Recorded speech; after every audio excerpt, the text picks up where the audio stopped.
Matthew 4:10. Worship the Lord your God, and him only shalt thou serve. Exodus 20 verse 3. Thou shalt have no other gods before me. Romans 13:8. Owe no man anything but to love him.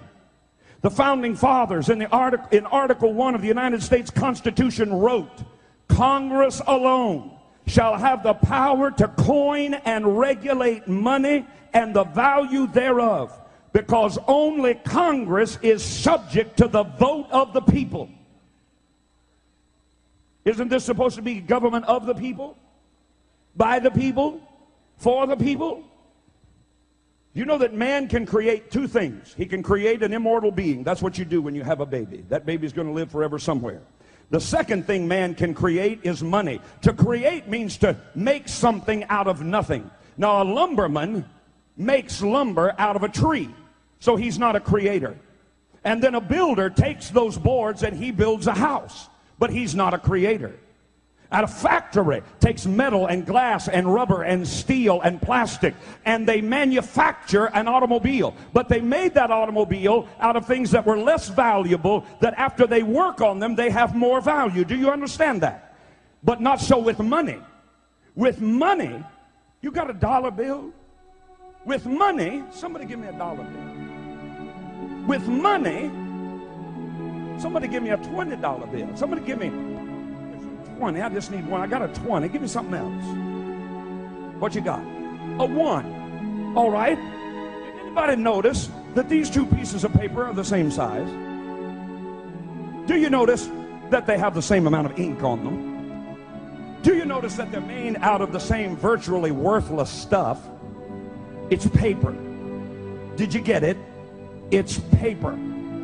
When we create money, we have created an instrument of value that has no value of its own. And it's just as expensive or inexpensive to print the 20 as it is to print the 1. I'm here to prove to you that bankers, especially in the Federal Reserve System, make multiplied trillions of dollars and never create one thing of value. Are you with me? You want to learn this or not? Are you sure? An automaker might make 1 or 2% profit. A builder might make 10% profit. But the printers of money have no limit to the amount of money they can create and the wealth that they can create for themselves. Money's the bloodline of a civilized society. It's the instrument by which a product is sold or bought. Reduce the supply of money below the necessary levels to sustain trade. Reduce the amount of this in the system below the levels necessary to sustain the current trade, and you create a depression. In 1930, let me ask you a question.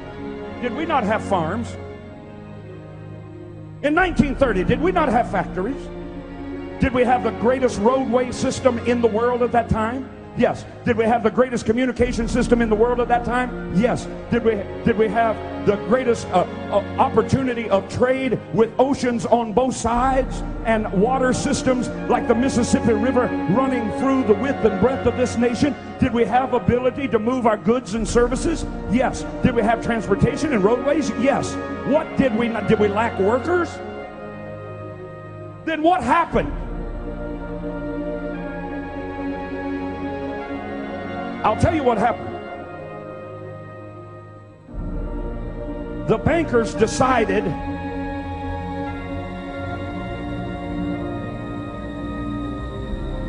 no more money for you.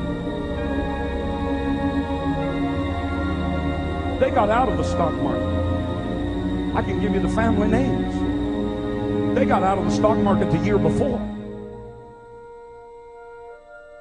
Do you know all the money that was lost in the stock market as people began to sell their stocks one after the other, after the other, after the other, and stocks that were valued at $10,000 were selling for 15 cents? And then they had to make a run on the bank because the banks, the stock market had said, oh, I'll tell you what you can do. You can borrow on margin. In other words, you can buy, the economy's really good here in the late 20s. Here's what you can do. You can borrow on margin for stocks. You can buy a stock at $100 worth of stock. You can buy it for $10, and we'll lend you the other money to buy the stock, and the stock is skyrocketing, so you stand to make a great profit. What they didn't tell the American people, and what you still don't know today, is that when they did that, they also put into that legislation that they would have a 24-hour recall. In other words, however much stock you bought, it would make a lot of money, but they could call that stock in, and you would be required not only to pay for the stock, but to pay for what you borrowed at interest from them. In other words, now you got to pay the $100 that they loaned you, but they're the ones that are calling it in. So when they called it in, you didn't have the money to pay for it, so you ran to the bank.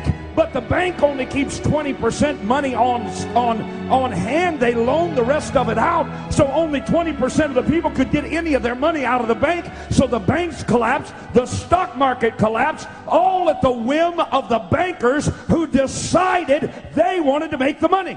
Watch me. Watch me. All that stuff was being sold. $100,000 farms were selling for $3,000. Who do you think bought them?